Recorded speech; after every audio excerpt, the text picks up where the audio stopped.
근데 지금 현재 이루어지고 있는 여러 수사들이 제대로 이루어지는 게 맞나? 라는 그런 의문점을 갖고 계신 분들이 많이 있고 예. 실제 수사라는 것이 어디까지 다 진척이 돼 있는지 궁금해하시는 분들이 많아요. 물론 박정원 대령은 군사재판 중인 건 많은 분들이 알고 계시고 다만 공수처의 수사라든지 경북경찰청의 수사라든지 이런 수사들이 잘 이루어지고 있는 것 같습니까? 어떻습니까? 아니죠. 예. 경북경찰청 같은 경우에는 뭐 수사는 마무리 단계에 들어갔다고 발표를 했습니다만 과연 그것이 이제 대통령실이나 막 이런 외압에서 과연 자유롭게 공정하게 된 수사인가 하는 부분에 대해서 모든 사람들이 결국 의문을 가지고 있는 것이고요. 공수처 수사는 이렇게 표현할 수 있습니다. 아직 시작도 안 된 겁니다. 그렇습니까? 예. 이 수사 외압 수사는 크게 3단계로 구분이 됩니다. 1단계는 해병대, 2단계는 국방부, 3단계는 대통령실입니다. 1단계, 2단계, 3단계 순서대로 가야 되는 거거든요. 지금 1단계의 마지막 부분, 2단계의 초입 부분입니다. 10개월 지났는데 이래요. 거의 1년이 다 돼가고 좀 있으면 일주기죠. 1년이 다 돼가는데도 뭐 언제 국방부 마치고 대통령실은 언제 하겠습니까? 이거는 끝날 수가 없는 수사입니다. 그 심지어 공수처 기소권도 없잖아요, 이 사건에서. 그럼 또 검찰 수사 시작되는데 대통령 임기 내내 끌게 됩니다. 특검을 안 하면. 그 임기 마칠 때까지 이 수사가 안 끝날 수도 있어요. 물론 대통령실은 그런 걸 바라고 있겠죠. 그렇기 때문에 이 특검이 반드시 필요한 겁니다. 특검을 하면은 3개월, 법정기간, 수사기간이 거의 약 3개월 정도니까 3개월을 내면은 이 모든 걸 다 끝마칠 수가 있거든요. 특검은 왜 그런 게 가능한가? 인력과 자원이 충분히 보장이 되는 겁니다. 공수처는 이 수사 4부에서 이 사건을 수사하고 있는데 수사 인력이 한 검사 한 3-4명 정도인데요. 그 중에서 진짜 이 사건 주도적으로 하는 검사는 주임 검사 1명. 저도 그렇게 들었습니다. 어떻게 할 수 있겠어요, 이 많은 사안을. 솔직히 그냥 물리적으로도 못 하는 거예요. 그런 사안이고, 그리고 그 검사님은 이것만 한 것도 아니에요. 그분 제가 알기로는 감사원 다른 것도 하고 계신다고 들었습니다. 감사원 뭐 어떤 뭐 직권남용이라든가 막 그런 수사까지 하고 있는 걸로 제가 알고 있고, 심지어는 검찰총장의 어떤 직권남용 범죄가 또 거기에 배당됐다는 보도가 나왔어요, 오늘. 그러니까 아니 혼자서 이 사건을 다 핸들링하는 것도 물리적으로 못 하는데 다른 사건까지 같이 하면서 하라는 건 이거 하지 말라는 거죠, 수사를. 그분 입장에서는 특검이 출발되기를 간절히 바라고 계실 수도 있겠네요.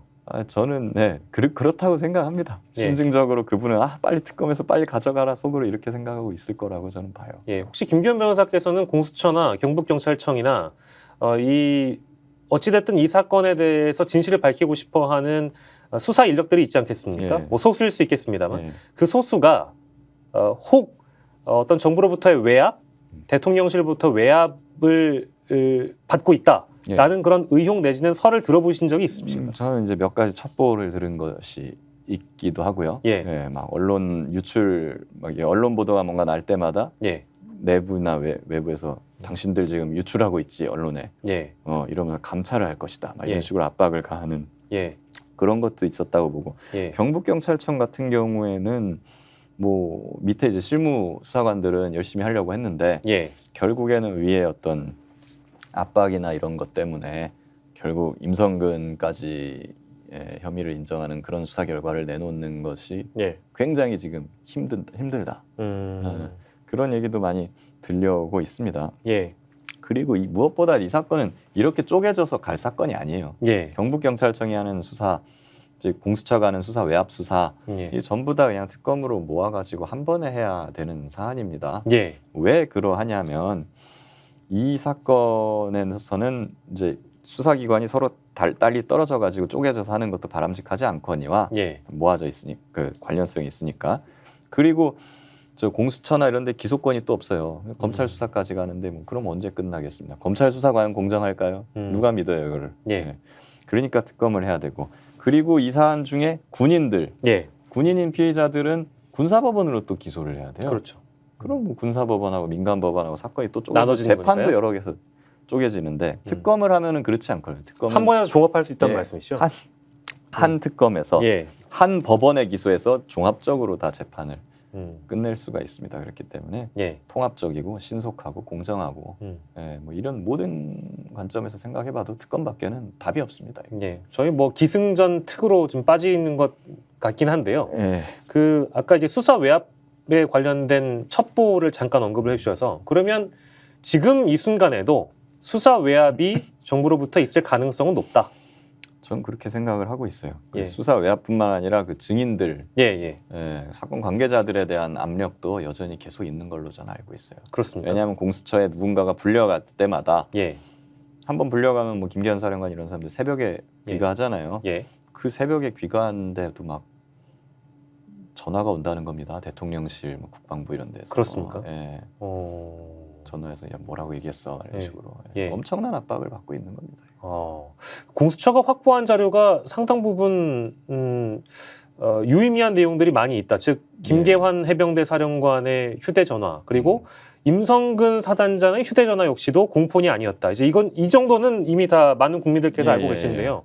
그렇다고 한다면 수사의 진척이라는 게 충분히 있을 만도 한데 이건 역시 인력의 한계 더불어서 아까 말씀하신 그런 외압의 성격들 이런 것들이 좀 종합되기 때문에 진척이 없다고 봐도 되겠습니까? 네, 저는 그렇게 생각을 합니다. 하고 싶어도 할 수가 없는 상황이고 하고 싶어 해도 내외부적인 압력이 있다.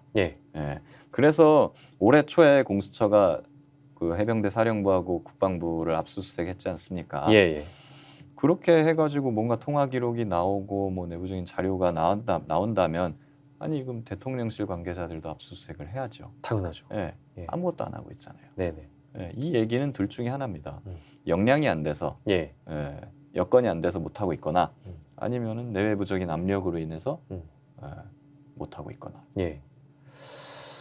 두 가지 가능성밖에 없겠네요. 말씀 둘 다라고 봅니다. 둘 다입니까? 스픽스는 말하는 언론입니다. 대세는 유튜브, 그중에서 스픽스. 좋아요, 댓글, 구독, 알림 설정. 여러분이 저희를 사랑해 주시고 우리가 여러분을 사랑하는 4가지 방법입니다.